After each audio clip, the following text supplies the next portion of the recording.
Yeye Nampon, tadi Pak Asya itu alumni di Fakultas Usuluddin dan Dakwah ini. Nanti lulus kuliah di Gatot sama-sama. Nah, hanya atau pilih jalur guru atau pilih jalur dosen. Yang keenam KPI, komunikasi penyiaran Islam. Jadi pelajaran yang didapatkan itu ilmu penyiaran, ilmu komunikasi, ilmu public speaking, dan ilmu dai dan mubalik. Sampai jurusan yang terakhir ada pengembangan masyarakat Islam.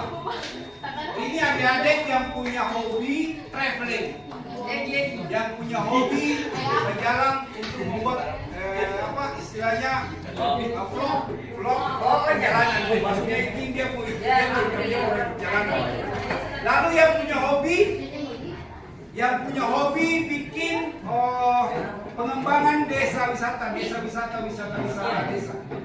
dan pengembangan masyarakat Islam. Ekonomi Islam, konten kreatif, ekonomi kreatif, ini cocok pilih jurusan pengembangan masyarakat Islam. Nah ini bisa kerja di pariwisata, dinas pariwisata, bisa kerja di BUMN. Mungkin ada yang suka komunikasi bisa masuk di jurusan komunikasi. Yang kedua ada jurusan informatika, yang suka komputer, broadcasting, itu bisa masuk di informatika. Terus yang ketiga ada jurusan sosiologi, yang suka belajar tentang perkembangan masyarakat, itu bisa masuk di sosiologi. Terus ada jurusan bimbingan konseling. Di sini ada guru BK tidak? Yang cocok, yang bisa jadi guru konseling itu masuk di jurusan BK. Ada juga jurusan filsafat yang suka berpikir, yang mau jadi polisi, yang mau jadi polwan, yang mau rata-rata kalau dua boleh satu. Jadi maksudnya kalau sarjana itu langsung pangkat di dan dua. Tapi kalau tes di SMA berarti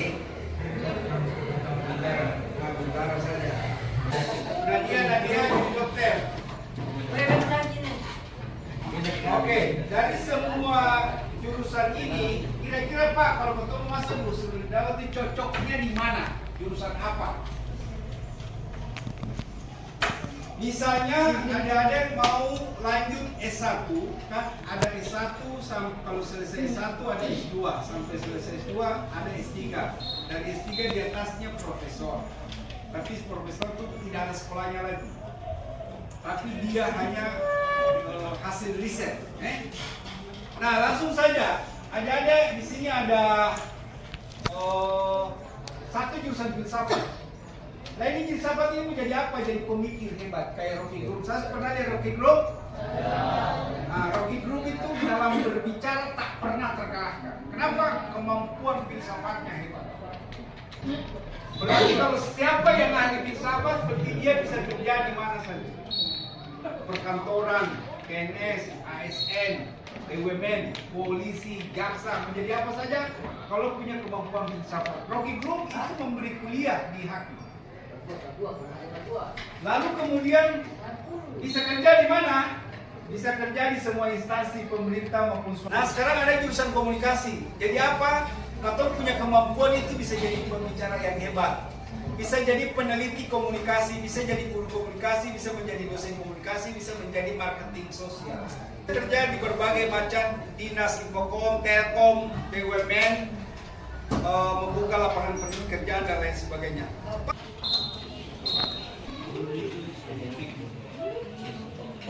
Yeye Nampon. Yeye Nampon. Oke, terima kasih. Mengambil satu kertas, lalu menulis 5 cita-cita. Jadi kita menjadi ini, kita menjadi ini, kita menjadi ini. Cita-cita menjadi apa? Pertanyaan ini tujuannya untuk mengetahui minat, untuk mengetahui peta minat mahasiswa untuk masuk di Fakultas Usuluddin dan Dakwah.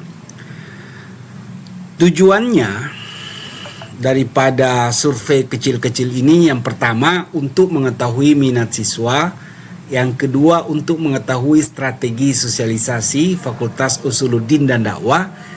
Ketiga, untuk mengetahui strategi sosialisasi Fakultas Uswah yang efektif dan efisien bagi siswa di tengah persaingan fakultas di era digital sekarang ini.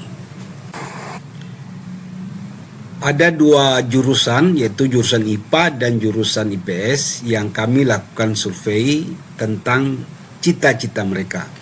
Ternyata kurang lebih ada 7 cita-cita mereka. Di antaranya mau kerja di BUMN, mau jadi ASN, mau jadi pengusaha, mau jadi perawat, dokter, mau jadi influencer, mau jadi broadcasting, mau jadi pengusaha pengembangan kuliner.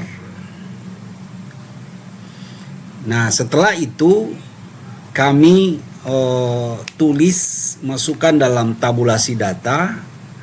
Maka dari kedua jurusan IPS dan IPA itu yang belum ada pilihan itu sekitar 17% dari siswa yang sudah memiliki pilihan.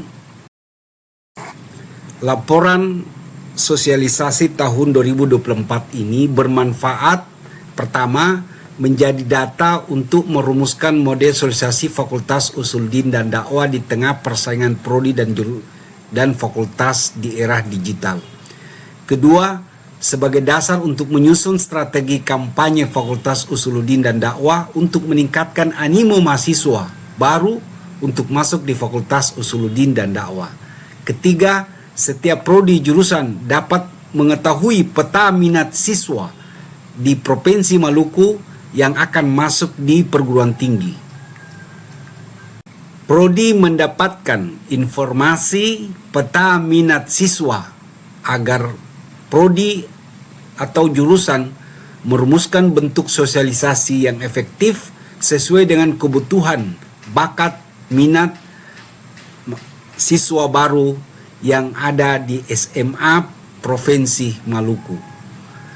Sehingga dengan mengetahui bakat dan minat mahasiswa baru, maka program studi Fakultas Usuluddin dan Dakwah mendapatkan model sosialisasi yang efektif dan efisien. Terima kasih. Wassalamualaikum warahmatullahi wabarakatuh.